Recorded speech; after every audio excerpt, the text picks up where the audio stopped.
present Lucille Ball in My Favorite Husband, a new series based on the delightful stories of Isabel Scott Rorick's gay, sophisticated Mr. and Mrs. Cugat. Two people who live together and like it. Starring Miss Ball with Richard Denning.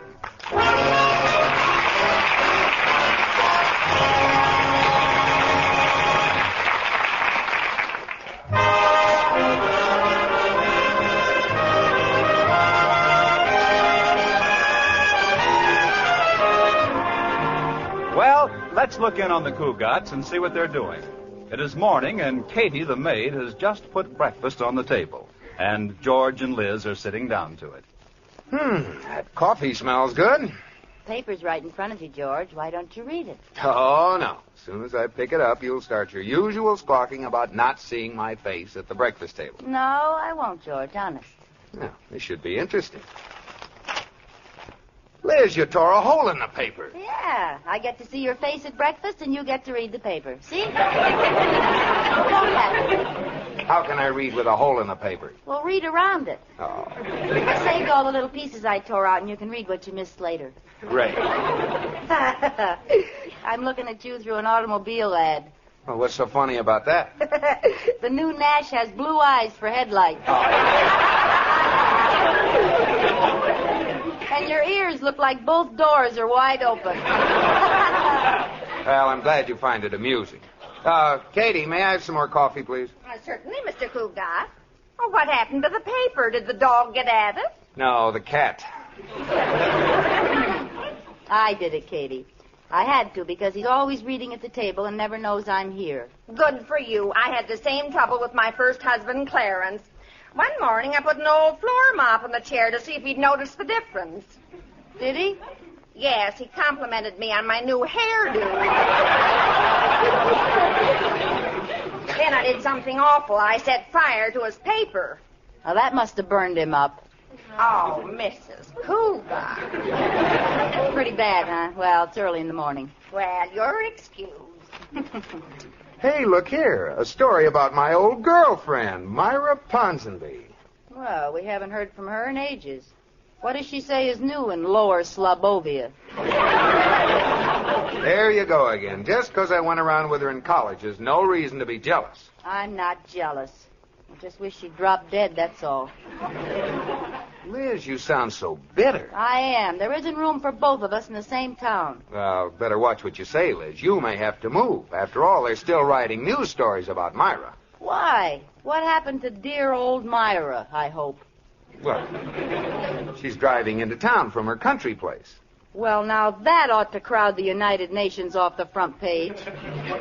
It says she has a new imported car called a Zebra. The upholstery is bright yellow with black streaks. She must have bought it to match her hair. Oh, now you're really being catty. I am not. I'm glad she got a car. It was dangerous flying around on that broomstick. I'd sure like to see that car. So would I. I'd like to see it run over a cliff. Oh, don't worry about Myra. She's a wonderful driver. Why, she drives like she was part of the car. I know. She rides a horse the same way. Very good. I wonder if her husband Minky is coming with her. Mr. Minky, the Peanut King. Oh, that poor little man. He seems very happy with Myra. Happy? She doesn't pay attention to anything but his money. The only excitement he gets is going down to the warehouse and running barefoot through his goobers. Now listen, Liz. Myra... Oh, Myra Schmyra. Myra this, Myra that. Myra's a wonderful driver. Well, I could be a wonderful driver, too, if I knew how to drive. Yeah, that would help. George, give me another lesson. Oh, no, thank you. You haven't given me a driving lesson since last May. I know, and I just stopped shaking this morning. Well, I wasn't so bad. All I did was forget to turn and went straight. Would have been all right if we weren't on a dead-end street. Oh, it was such a beautiful car. I miss it. You know, it's still stuck in that house, Liz. It is? Yeah. I'll bet they're the only people in town with a new Hudson in the kitchen. Oh, George, give me another lesson. No. The answer is no. Absolutely no.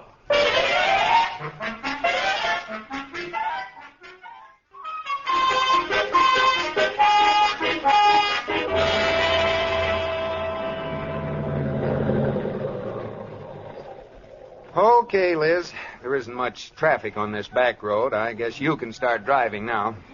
All right, George. I have a confession to make. While I was waiting for you to come home, I sort of practiced in the driveway. Oh, good. Do you remember what you did? Oh, yes. I turned on the ignition. I pressed the starter button. I shifted into first. I stepped on the gas, and I let out the clutch. Huh. Did I forget anything, George? Not a thing. That's how much you know. I forgot to open the garage doors. 3, 4, 5, 6, 7, 8, 9, 10. Well, I said I'd do it, and I'm going through with it. Go ahead and drive. All right, here I go. I push the starter button like this. George, the starter button's broken. No, it isn't. Well, then why doesn't it start? Push it in long enough, and you'll find out. But nothing Ow! Why did it get hot? Because it's the cigarette lighter. Oh, what a dirty trick. Now, don't tell me. Is this it? Try it and see. Okay. Well, must be broken. That was the radio.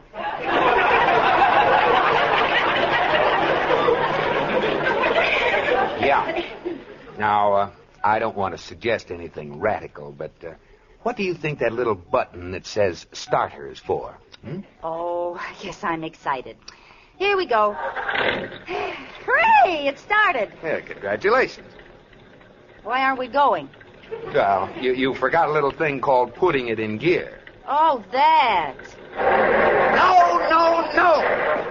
Am I doing something wrong, George? Throw out the clutch. What's the matter with it? Nothing. Well, then why should I throw it out? Step on the clutch. Push it in. Well, why didn't you say so? My goodness, you get so excited. I'm not excited. And what's that white stuff around your mouth? It's just a little foam. Now you have the clutch out and the motor on. Shift into low. Now, wait a minute. Low is up here, isn't it? No. Oh, I know. Down here. Up here? There's only one place left. Oh, it's here. There. Now what do I do? Let the clutch out. Okay. Oh. What happened? George, say something. Wait till I get my head out of the back seat. I think my neck is broken. You know, this car doesn't work very well. Start it again. I'll brace myself. All right.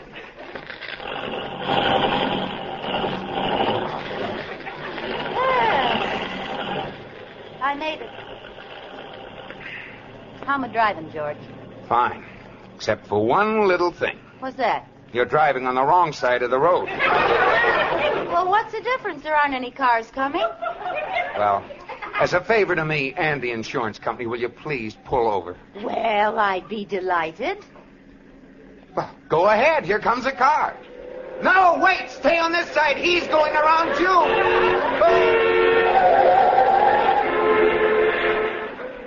What a reckless driver. He shouldn't have gone up on two wheels like that. Liz, let's come to a stop. All right. What do I do? Put your hand out. Signal for a stop. Okay. Shift into neutral. Okay. Liz, you almost hit that tree. Why did you take both hands off the wheel? You told me to. I did not. You did, too. You told me to shift with my right hand and signal with my left, and I didn't have any hands left over to steer. What do you think I am, an octopus? No. You're making a nervous wreck out of me.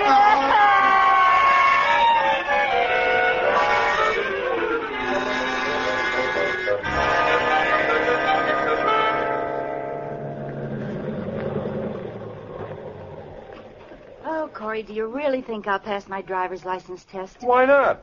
You had the best teacher in the world, old Professor Cartwright himself. I promise you won't tell George you helped me. Oh, I won't let on. I'll tell him my hair suddenly turned white without any reason. Did I frighten you when I went between those two cars? Well, I was watching pretty closely. Well, I'm glad one of us was watching. I had my eyes closed. Well, you better keep them open when you take your test. I guess I'll go in now while I have my nerve.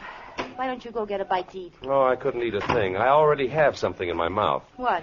My heart. Good luck, Liz. Keep your fingers crossed for me.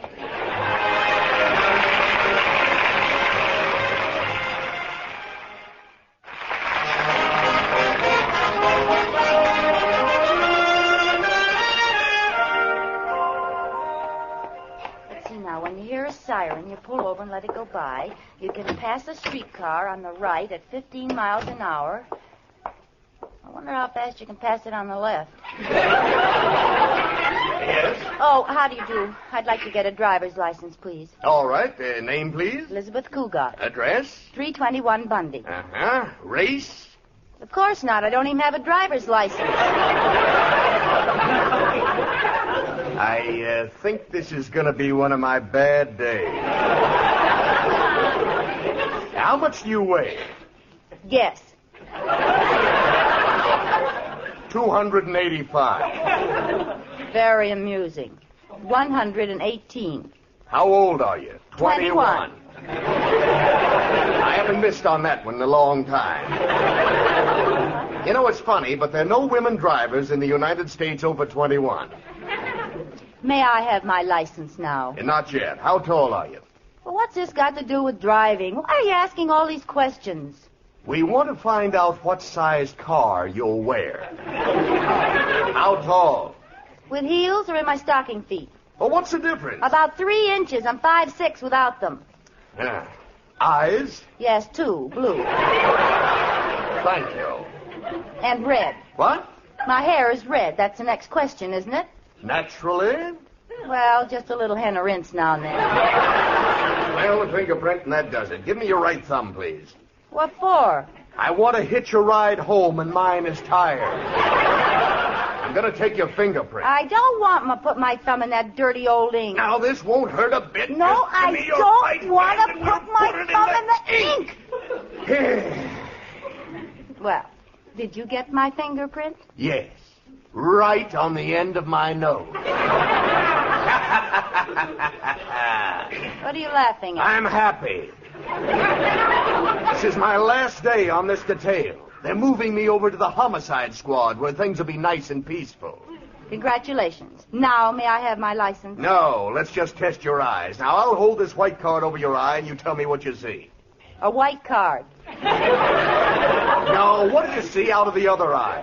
Nothing. Why not? It's closed. Well, open it! Now, read those letters on the wall over there. Okay. M-E-N. Not on the door, on the wall! Oh, never mind. Go ahead on to the driving part of the test. You're not going to pass that. What makes you so sure? I know the man who's going to give you the test. Oh, who is it? Me. Oh.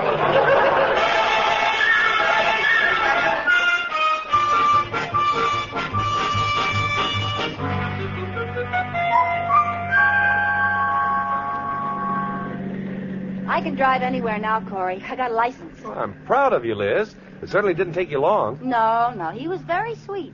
As soon as he saw how I drove the car around the block, we sort of made a bargain. How do you mean? Well, he said he'd give me my license if I'd let him out of the car. I know how he felt. You know, there's nothing to driving, Corey. It's simple. Liz, I think that car is going to turn in front of us. Where? Oh, my goodness. I can't remember the difference. Between what? I can't remember the difference between the clutch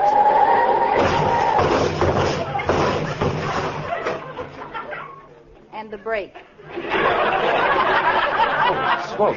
Are you all right, Liz? Yes, but the car, it's ruined. Well, I'll get out and see what the damage is. The other car seems to be all right. Well, I might have known. Look, it's a dumb woman driver. You better just sit here in the car, Liz. Oh, no, I won't. I want to have a word with this character. But, Liz, it was your fault. How could it be my fault? I wasn't even looking at her. Well, watch what you say, then. I'll be very polite. Pardon me, madam, but do you by any chance happen to be the stupid dame who just smashed into me? Look, honey, you had plenty of time to stop. When did you get your driver's license? This morning? No, this afternoon. Why didn't you give a signal? I did. I know I had my hand out the window. I was drying my nail polish. So there. Oh, you're too fat anyway. If you're going to take that kind of an attitude, I'll just have to get an impartial witness. All right. We'll ask this kindly old gentleman standing on the corner. Tell me, impartial witness, did you see the accident? Liz, you know very well I was with you. Oh, Corey, what's the matter with you? Well, I've had enough. I've taken your license number. You'll hear from my lawyer and the police. Goodbye. Goodbye, Fatso. Oh! Corey, just look at our car. What's George going to say? The body's all smashed, the fenders are knocked off, and the back of the car's a mess. Well, maybe you don't have to let George know. If you want me to, I'll call my garage, and they'll fix it for you. Oh, would you, Corey? You're a pal. Now, you call me as soon as you know how much it'll be. While you're about it, see if they can fix a cracked head. Well, how did you know the car had a cracked head? I didn't. I was thinking about me if George finds out.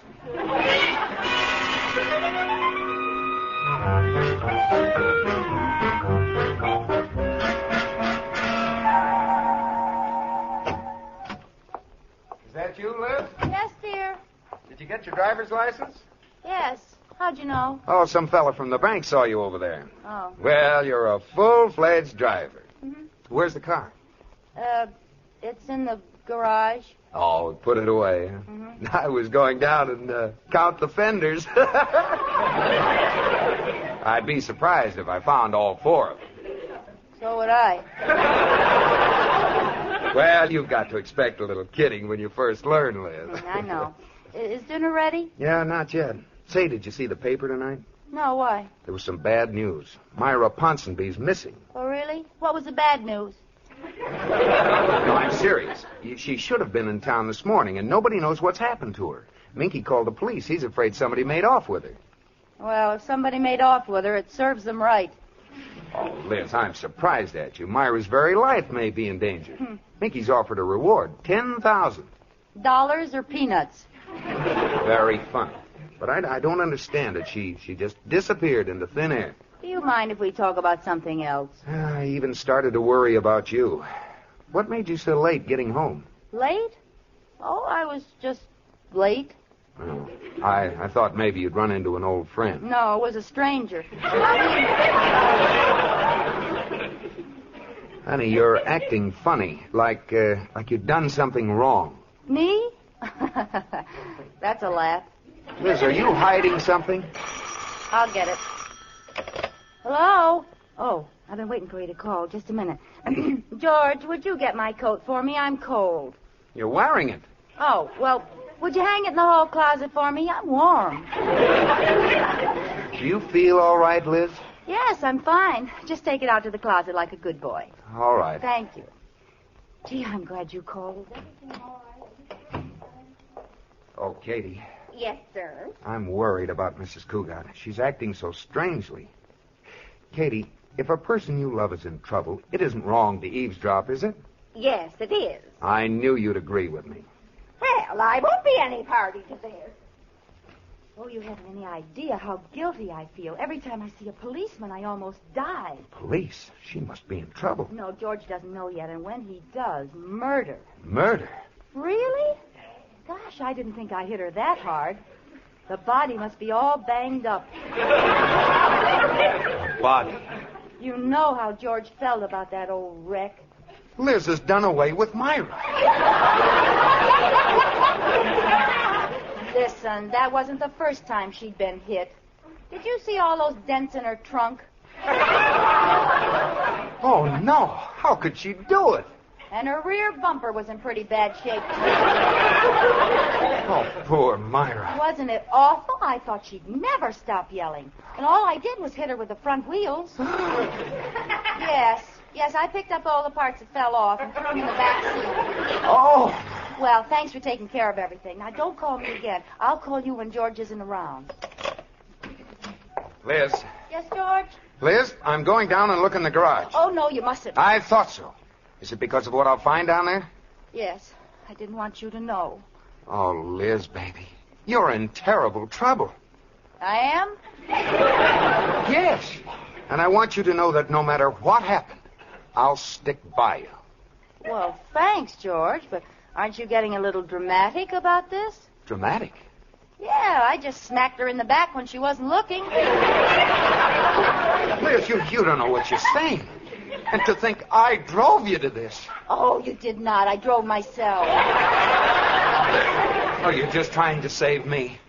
Oh, look. Here comes a policeman. Well, what do you suppose he wants? He's after you. Do you really think so? For a little thing like that? Little thing? You could get the chair for that. I could? Oh. Gosh, I'm glad I didn't go through a red light. Look, you go hide in the kitchen, and I'll tell him you've left for Mexico. Si, senor. I'll go like you told me. Oh, how can you joke at a time like this? Mr. Cugat? Yes? Sergeant Lewis, Homicide Squad. You're on the wrong trail, Sergeant. She isn't here. She's gone to Mexico. Oh, now, just a minute, Mr. Cugat. She's innocent. She didn't even know Myra Ponsonby. And besides, she's insane. She must be. She married me. We're both insane. Cugat, don't mind. Oh, you'll never convict her. I'll fight this in every court of the land. Mr. Cugat, I just came here to make a routine check. But suppose you tell me what you know about this case. Who is this she you're talking about? Pardon me, Mrs. Cugat. Who's in the living room? A policeman, Katie. He came to arrest me. Arrest you? What for? For having a little accident this afternoon. My goodness, George acts like I killed somebody. He told me to hide in the kitchen until the police were gone. Oh, it's certainly wonderful of Mr. Cugat to shield you like this. I know. I appreciate it, but it just doesn't seem right. I feel so sneaky cowering in the kitchen. Katie, I can't do it. Now, Mrs. Cugat, don't do anything you'll be sorry for. I can't help it. I've got to take my medicine. I'm going in there and give myself up. I think you'd better come along with me, Mr. Cugat. This sounds mighty suspicious. Wait. Hold everything. I confess. I'm guilty. Liz! I can't go on like this, George. I did it, and I've got to pay the penalty. Officer, put the bracelets on me. Now, Liz, don't say a word until I get a lawyer. They can't prove a thing.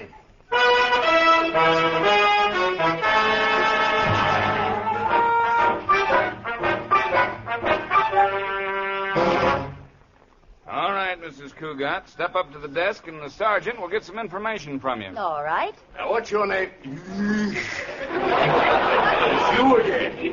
Oh, hello. How do you like it here in Homicide? Everything's been dead up till now. Well, this is a very sweet little jail you have here. Well, it's not much, but you'll call it home. Now, don't give me any trouble, lady. Just answer my questions. You ready? I don't like you. Liz, don't be fresh. This may mean your life. Oh, George. Okay, let's get this over with. What's your name? Elizabeth Cugat. Address? 321 Bundy. Age? 21. How much do you weigh? 118. How much do you weigh? 195. Age? 32. Address? 410 Crescent. What's your name? Frank Nelson. Say, wait a minute! Who's doing what to who? Well, she got you that time, Frank. Hey, let me try. Oh, no. Nobody can do that to me. We'll try it again. What's your name? Elizabeth Cugat. Oh, no, that's how you got me last time. You start. All right. What's your name? Frank Nelson. Address? 410 Crescent. Age? 32. How much do you weigh? 195. How much do you weigh? 4 pounds. Age? 85. Address? Gettysburg. What's your name? Abraham Lincoln. I knew I But, Frank, you didn't. could. I did, too. Oh, yeah? What'd she say? Yeah. Now, let me handle this. What's your name? Elizabeth Cugat. What's your name? Martin Lewis. How do you do? This is Frank Nelson. How do you do? How do you go? Wait a minute! Now, please, Liz, let's not make things any worse. You're in deep enough as it is. Now, Mrs. Cugat, suppose you tell us the whole story of what happened in your own words. Don't say a word, Liz, until the lawyer gets here. Oh, what's the difference, George? I was going along Main Street, and there she was right in front of me, and before I could stop myself, I hit her. Did she cry out? She yelled her head off. What did you do with the body? I had them jack it up and haul it away in a truck. Didn't it give you goose flesh? No. Oh, I was a little nervous, but after all, I just got my license. License? What is this, open season? Now, you listen to me, sister. Okay, brother. Don't brother me, sister. Well, don't sister me, brother. Hold it. Lewis speaking. What's that? Oh, you found Myra Ponsonby. How's the body? Just say alive. Never mind the whistling. Yeah, I got it. Okay. How do you like that? She's alive. Yeah, darn it. Where'd they find Myra? She got arrested for speeding through a small town, and the sheriff threw her in jail. There, George. There's your wonderful driver for you. Put in jail, and all I had was a little wreck. You had a wreck? Of course. What did you think? Oh, my goodness. You thought that I killed Myra. Oh! Well, what's so funny? Oh, I can't wait to get the car fixed. That's a wonderful idea.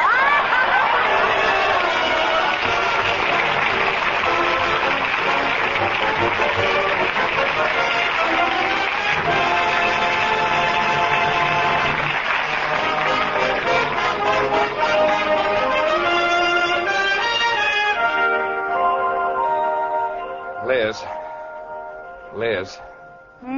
For heaven's sakes, put down that book and turn out the light. It's almost 2:00. I've only got one more chapter to read, George. I got to find out who committed the murder. I'm certain it was the upstairs maid. No, it wasn't. It was the butler. Oh, George, why did you tell me? Yeah, now maybe you'll put out the light. Oh, all right. George? Are you sure it was the butler? Yes, I'm positive. Now go to sleep. Well, the way I had it figured, when the crime was committed, the upstairs maid was downstairs, and the downstairs maid was upstairs. Still, if the upstairs maid had seen the downstairs maid coming up the front stairs, she would have gone down the back stairs. Of course, if the downstairs maid had come up the back stairs when the upstairs maid was coming down, she'd have known the upstairs maid wasn't downstairs. It's too bad they didn't have an elevator. Honey, believe me, it was the butler. He killed his wife. Oh. But why did he kill her? He killed her because she talked too much when he was trying to go to sleep. Oh. Good night, George.